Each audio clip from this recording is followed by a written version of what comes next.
Police हाथ में नाबालक bike लुटेरा गैंग मयूरभंज पुलिस द्वारा 4 नाबालक बाइक लुटेरा गिरफ होती से पुलिस 6टी चोरा बाइक सह 3टी मोबाइल फोन जबत करिछि।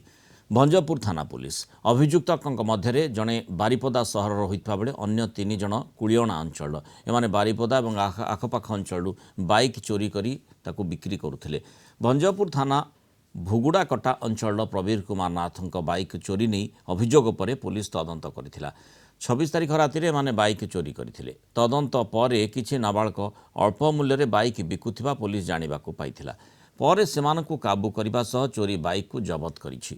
4 नाबालक लुटेरा को जुवेनाइल कोर्ट रे हाजर करिछि भंजपुर थाना पुलिस।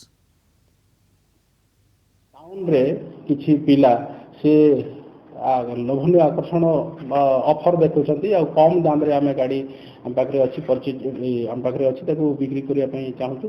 तापरे एई खबरटा हमर हस्तगत हेतिला आ खबर पाइला परे कुशल क्रमे से जो 4 जण सीसीएल अछंती कम अल्प बयसर पिला अछंती सब 16-17 वर्षर पिला तांको धरा हैला एवं तांको पाखरु 6 गोटी मोटरसाइकिल इंक्लूडिंग ए जो चोरी हितिबा मोटरसाइकिल एवं तांकर पाखरु 3टी मोबाइल जबत करा हिची एवं आज तांको principal magistrate juvenile justice board पाखरे प्रोड्यूस करा होईची।